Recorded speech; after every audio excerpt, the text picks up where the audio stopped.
Thank you, Selena. That was beautiful. I would like to introduce our speaker for tonight, Sheriff Guadalupe Lupe Trevino. I want to tell you a little bit about our sheriff. Lupe Trevino was born in Mcallen, Texas on 12/23/49. Only a man would put down in his bio his birthday.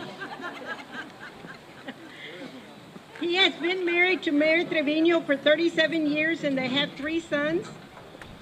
He graduated from San Joseph's Academy in Laredo, Texas in 1969. He has earned a Bachelor of Science and a Master of Science degree in Criminal Justice from the University of Texas Pan American. Sheriff Trevino started his law enforcement career with the Edinburgh Police Department in 1973. And in 1974, he was hired by the Austin Police Department.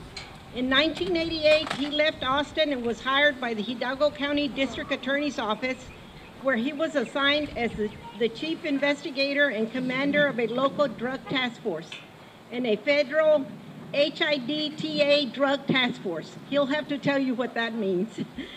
Sheriff Trevino was elected sheriff of Hidalgo County in 2004 and assumed office in 2005. Sheriff Trevino is on the part-time faculty of the University of Texas Pan America and South Texas College, where he teaches 6 different criminal justice courses. Sheriff Trevino has received recognition from every federal law enforcement agency for his contributions to law enforcement and from numerous community groups and schools for his commitment to improving the quality of life. I would like to say that on behalf of Mujeres Unidas, the Sheriff Trevino has always collaborated and worked closely with us to address this issue of family violence in our community. So please welcome Sheriff Lupe Trevino.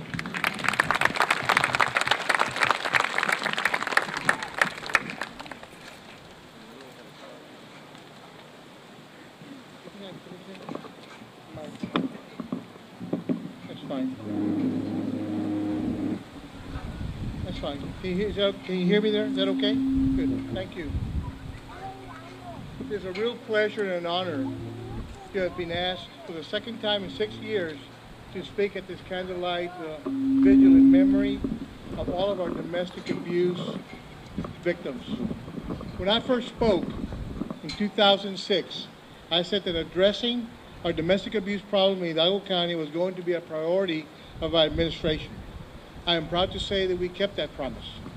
The Hidalgo County Sheriff's Office track record, with a collaboration with Child Protective Services, with Mujeres Unidas, and District Attorney's Office, is proof of that. I believe that we have gone beyond that call of duty by creating a one-of-a-kind, proactive domestic abuse intervention program, which I will introduce later during my presentation. It is a program that we have very high hopes for. I want to take this opportunity to publicly declare I am affirming my personal commitment to utilize all of our resources and all of our assets available to me to fight and prevent a scourge that's so deadly and so common that is nothing less than an insult to a civilized society such as ours. All of us here should be offended by any type of violence and should never be tolerated. But the reality is that violence exists all the way around us. We should expect to find violence in war-torn countries, in very high crime rate neighborhoods. All we have to do is just look south of us, and violence is a everyday occurrence.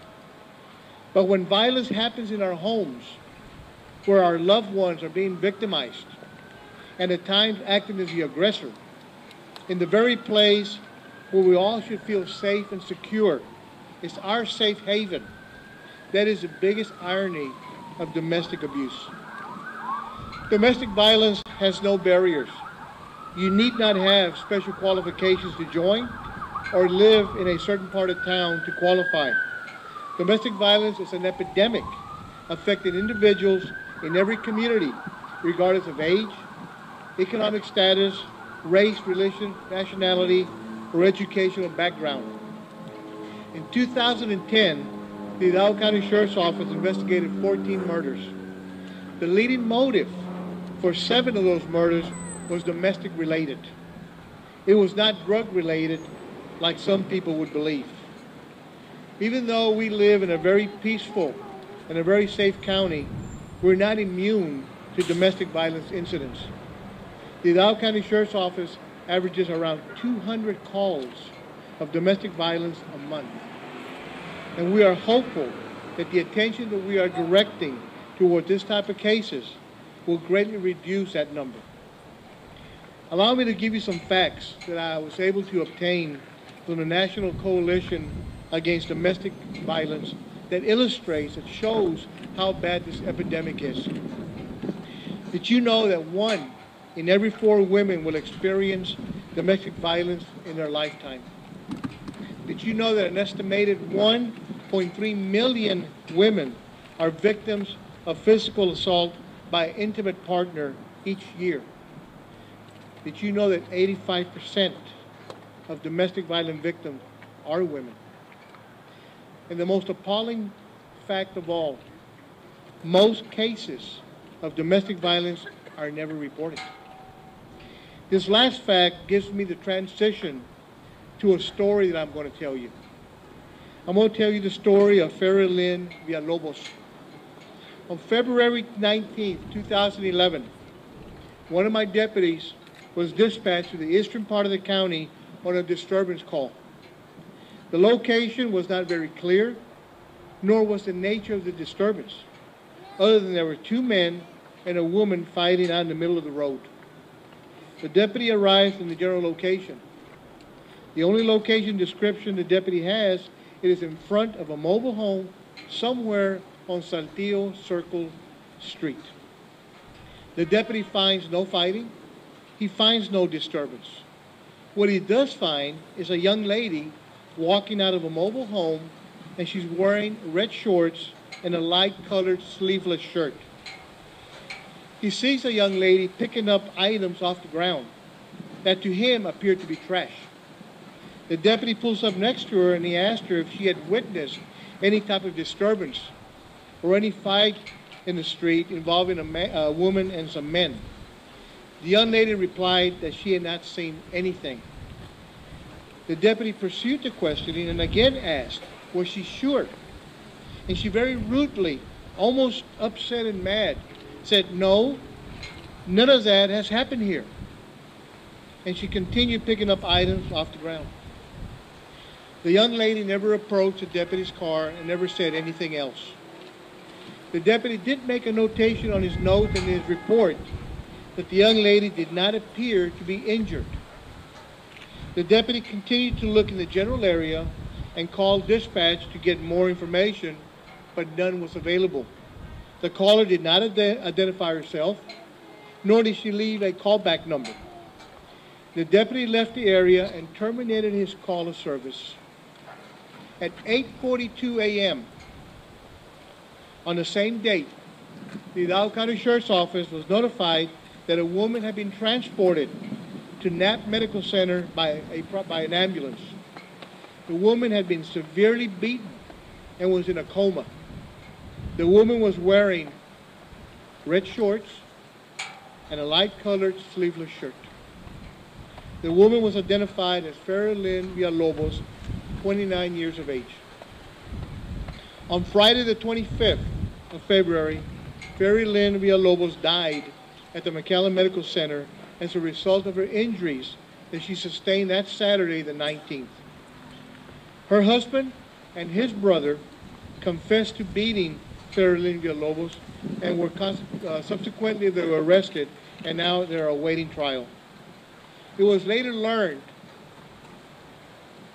that Ferilyn Villalobos did have a physical struggle with her husband and her brother-in-law before the deputy arrived and was picking up personal items off the ground that her husband had thrown out of their mobile home before our deputy had begun his questioning about the disturbance. After the deputy leaves and she goes back inside the mobile home, she was then beaten so severely that it ultimately cost her death. Now, doesn't this have to be one of the saddest stories you've ever heard? All Ferilyn Villalobos had to do was make an outcry to the deputy, and her husband and brother-in-law would have been immediately arrested. She would probably be alive today. We later find out, during our investigation, that the people that were very close to her knew she was in an abusive relationship, but they never reported it to the authorities. This case got me thinking, there is more that we can do to prevent this type of cases. After some brainstorming, and reaching out to other stakeholders, we then created the Domestic Abuse Intervention Specialist Program. The Domestic Abuse Intervention Specialist is a one-of-a-kind, unique program in the state of Texas. We are the only ones in the state with this type of program. We provided 32 hours of certified training to 30 deputies. And the goal of the program is to certify domestic abuse intervention specialist deputies to conduct a follow-up investigation within 8 hours, if not immediately thereafter, to offer counseling and referral services and guidance to social service agencies with the anticipation that the intervention will prevent future violence that could lead to serious bodily injury or death, like in the Farrell-Lynn Villalobos case. This program is designed to decrease the recidivist rate. The recidivist is the most dangerous offender there is, because the more he offends and abuses, the more violent he gets. Now, the program has been in effect for 3 months, and it is very early to interpret the statistics, but we are very optimistic that it is going to be a great success. Besides intervention, what else can we do? Not only as police officers, not only as law enforcement, but as society as a whole. Everything has a beginning, and so does domestic abuse. The beginning is with the children. A child that is physically abused will most likely repeat that abuse as an adult. The child that has been sexually abused will most likely abuse others. We must somehow try to find a way to stop this violence at its very source, which means starting at the beginning with our children. It means teaching children nonviolence, not as a preventative measure, but as a way of life. If I have said this one time, I have said it 1,000 times during my career. Take time to speak to your children, because if you don't, somebody else will, and the message is not going to be the same. There's more that we can do as a society of civil people to prevent and eradicate domestic violence. We can spread awareness and intervene in cases that should be reported. When you become aware of an abusive relationship, I want you to think of Farrell-Lynn Villalobos. Then I want you to report it.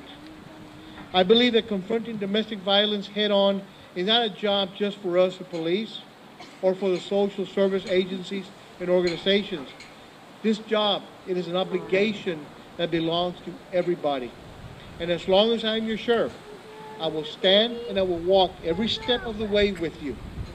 No one should live in fear, especially in their own homes. There's a lot of resources available to help you, and we are here to protect you. I want to take this opportunity to thank Mujeres Unidas for helping us train our deputies for the Domestic Abuse Intervention Specialist Program.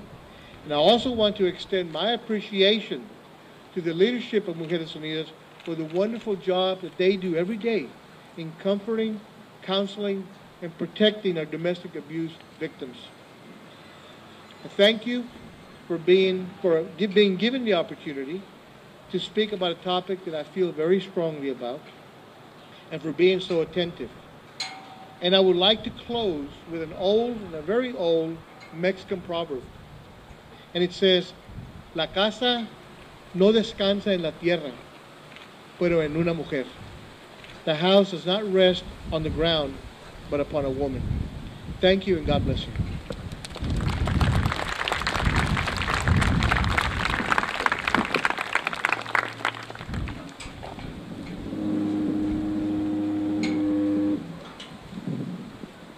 Thank you for those words and the information. The sheriff has this new department that we're hoping will curb the incidence of domestic violence in our community. So we're very excited to have that new law enforcement component.